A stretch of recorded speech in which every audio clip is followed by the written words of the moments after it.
हमने पिछले 2 वीडियो में आपको सिखाया कि टैली प्राइम में हम आपको परचेज एंट्री और सेल एंट्री सिखा दिया है। अब हम इस वीडियो में आपको ये सिखाएंगे कि टैली प्राइम अकाउंटिंग सॉफ्टवेयर में हम रिसिप्ट पेमेंट की एंट्री कैसे करें। रिसिप्ट और पेमेंट की एंट्री कैसे करना है, जैसे कि हम किसी पार्टी से परचेज करते हैं तो उसे पेमेंट देनी होती है, और जैसे किसी पार्टियों को सेल करते हैं तो उससे पेमेंट लेते हैं। तो जब पेमेंट लेते हैं तो हमारी रिसिप्ट हो जाती है, और जब हम पेमेंट देते हैं तो वो हमारी पेमेंट हो जाती है। तो टैली प्राइम में वही रिसिप्ट और पेमेंट कहलाती है, जो कि अलग अलग वाउचर पे एंट्रियाँ होती है। तो अब हम सबसे पहले देखते हैं कि अब टैली प्राइम अकाउंटिंग सॉफ्टवेयर में सबसे पहले हम आपको पेमेंट की प्रक्रिया बताते हैं, पेमेंट कैसे करते हैं। जैसे हम टैली प्राइम के गेटवे ऑफ टैली पे आ चुके हैं। अब इसमें वाउचर दबाएंगे, वही वी से वाउचर हो जाता है। अब हम परचेज़ के लिए F5 दबाते हैं, और यहाँ पे आपको F5 दिया ही हुआ भी है। पेमेंट करनी है तो F5 दबाएं। तो अब हमें अकाउंट किसको पेमेंट करनी है, तो ये हमारी पेमेंट पे आ गई। तो हमें अब इसमें STAT हमें बैंक से पेमेंट करनी है, तो बैंक ऑफ इंडिया ले लेंगे। बैंक ऑफ इंडिया में हमें अभी दिखा रहा है कि 50 लाख हमारा बैलेंस है बैंक ऑफ इंडिया में। स्टेट बैंक ऑफ इंडिया में 50 लाख हमारा बैलेंस है। अब हमें कौन सी पार्टी को देना है, जैसे कि हमने AKS मेटल से हमने अभी दिखा रहा है कि 2,12,400 उनको लायबिलिटी बनी हुई है, हमारी देनी है। अब मैंने मान लीजिए मैं इनको इसमें से 25,000 रुपये देता हूँ। तो 25,000 की एंट्री करते हुए अब इनकी एक्सेप्ट 25,000 रुपये उनको एक चेक बना दिया हमने। उनको चेक नंबर यहाँ पे सारी चीज़ डाल दी। चेक का रेंज, इंस्ट्रूमेंट नंबर होता है, चेक का नंबर, इंस्ट्रूमेंट डेट मतलब चेक का डेट क्या है, इन सब चीज़ों को डालते हुए उनको एक्सेप्ट करा दिया। ये हमें उनको पेमेंट, यानी कि उनकी पेमेंट का एक 25,000 का चेक हमने बना दिया। फिर से मान लेते हैं किसी और पार्टी को हमें पेमेंट करनी थी, फिर से हमें स्टेट बैंक ऑफ इंडिया लेंगे, स्टेट बैंक ऑफ इंडिया, फिर AKS मेटल। अब इनको हमने पिछली बार 25,000 का दिया था, इस बार हम इनको 50,000 का चेक दे देते हैं। ये 50,000 अमाउंट डालें, और 50,000 अमाउंट डालते हुए इनको अब उनके पास कितना बैलेंस रह गया, 1,37,400 ये आपको दिखा रहा है। पेमेंट करने के बाद 1,37,000 50,000 पेमेंट करने के बाद इतनी पेमेंट रह जाती है उनकी।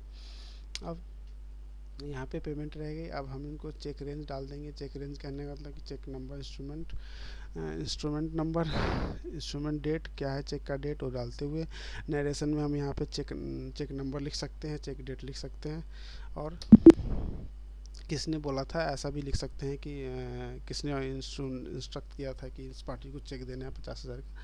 ये सारी चीज़ें नरेशन में लिखते हुए हम इसको एक्सेप्ट करा देते हैं। हमने अब 2 पेमेंट की एंट्री बना रखी है। अब जैसे एक और पेमेंट की एंट्री बनानी है कि हम एक और पेमेंट कर रहे हैं उनको। मैं आपको 2-3 बार इसलिए सिखा रहा हूँ कि आपको शायद कोई भी पेमेंट की एंट्री करने में आपको प्रॉब्लम ना हो।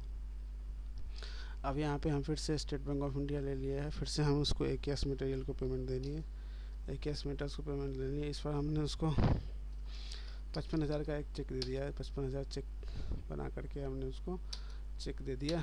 अब यहाँ पे चेक 55,000 हो गया, चेक रेंज हो गया, इंस्ट्रूमेंट नंबर होंगे, ये चीज़ डालते हुए फिर इसमें नरेशन में हम लिख देंगे बाई चेक नंबर, ऐसे जैसे बाई चेक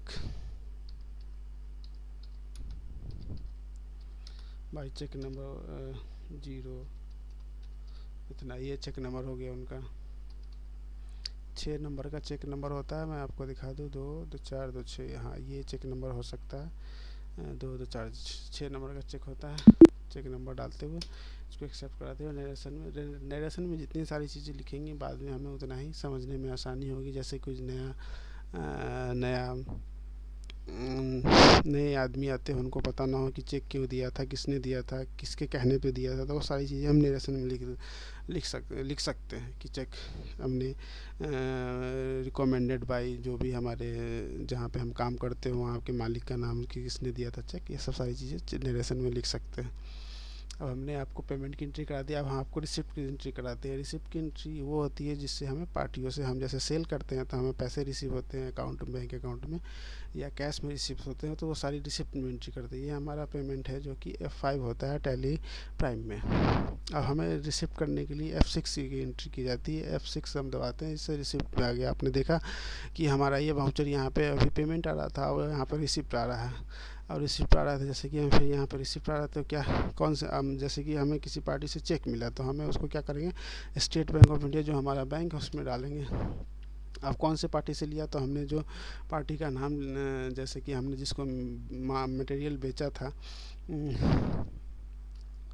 जैसे कि एक किसको मटेरियल बेचा था हमने,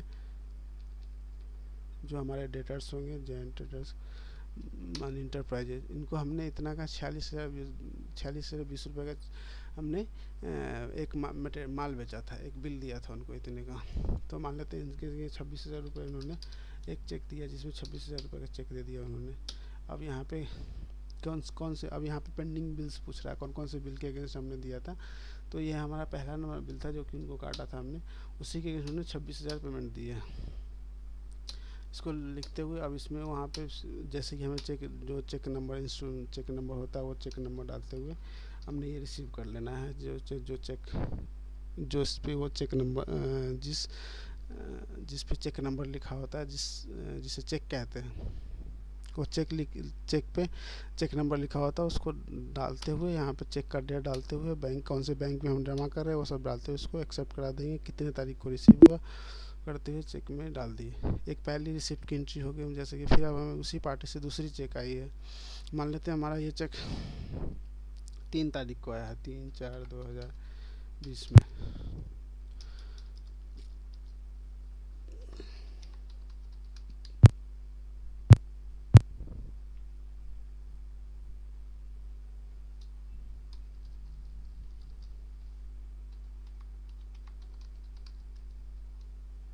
जैसे ये 2 तारीख को हमने उनसे फिर से चेक मिला, तो फिर हमें स्टेट बैंक ऑफ इंडिया में डाला, state bank of India select करेंगे। फिर हमें किसी मनी इंटरप्राइजेज से हमें चेक मिला, अब 20,020 रुपये बाकी है, तो उन्होंने पूरा चेक मिल गया हमें, तो 20,020 रुपये का चेक हमने रिसीव कर लिया अगेंस्ट इतना, ये पूरा बिल क्लियर हो गया। अब हमें हमने रिसिप्ट की एंट्री कर ली कि फिर उसके उन्होंने जो चेक दिया था उसका चेक नंबर जो भी होगा वो चेक नंबर डाल देंगे हम।